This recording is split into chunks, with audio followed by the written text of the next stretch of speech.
आम शरीर 16 भाग प्रोटीन रही। प्रोटीन आम शरीर चुट्टी मांसपेशी स्किन हाड़ ब्लड सेल आदि को स्ट्रंग रखि था एवं शरीर संतुलन नियंत्रण करता है। प्रोटीन रो सटीक मात्रा आम शरीर पर बहुत जरूरी अटे।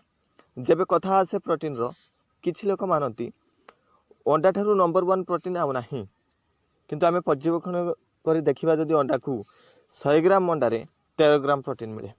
अंडा छड़ा अनेक जिनस रही जहाँ अंडा ठारू अनेक परिमाण रे प्रोटीन मिलता है।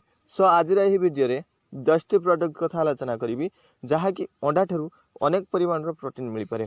आहरी यह मध्य भेज प्रोडक्ट चलतु देखिदबा।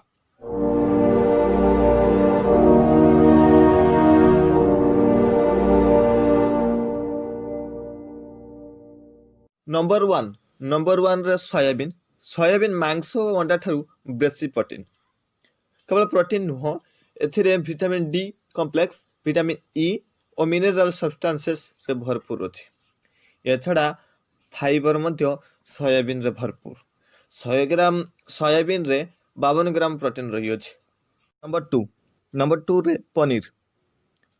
मिल्क रे तैयारी समस्त प्रोडक्ट शरीर पर बहुत उपकारी, जहाँ आम शरीर कैल्शियम रो कम को पूरण करता है। पनीर मिल्क रु तैयारी होता है। एथिरे प्रोटीन कार्बोहाइड्रेट और फैट मिले।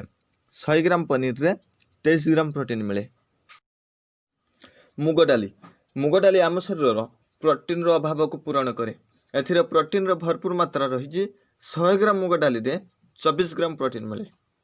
नंबर 4 बादाम फैट सह प्रोटीन रो भरपूर। 100 ग्राम बादाम रे 21 ग्राम प्रोटीन आमे पाई थाउ।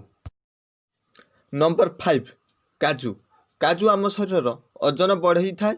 ओजन बढ़ाइबा सह आम शरीर प्रोटीन अभाव को मध्य पूरण करे। 100 ग्राम काजू रे 553 कैलोरी और 44 ग्राम फैट। नंबर 6 मिल्क आम शरीर कैल्शियम रो अभाव को पूरण करी दांत एवं हाड़ को मजबूत करता है। 1 लिटर मिल्क रे 40 ग्राम प्रोटीन मिले।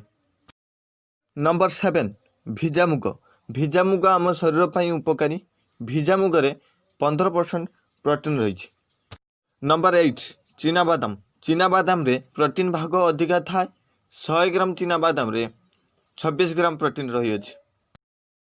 नंबर 9 सुला रे केवल प्रोटीन नुहे फाइबर मध्य भरपूर। 100 ग्राम सुला रे 15% प्रोटीन मिलता है। नंबर 10 दही। मिल्क रु मिलुवा समस्त जिनस रु भरपूर प्रोटीन मिलता है। 100 ग्राम दही रु 11 ग्राम प्रोटीन मिले। 10टी प्रोडक्ट विषय कहली जहाँ प्रचुर परिमाण प्रोटीन मिलता है। आम शरीर प्रोटीन अभाव को पूरण करने हेले आमको यही प्रोडक्ट यूज करने पड़ो। सो आई होप वीडियो आपको किसी मात्रा रे भल लगी। जदि वीडियोटी को देखा पर पसंद लगुच ताले लाइक करूँ, कमेंट करूँ और शेयर करूँ। जदि आपण मन रे वीडियोटी को नहीं कन्फ्यूज आसे ताले कमेंट करें।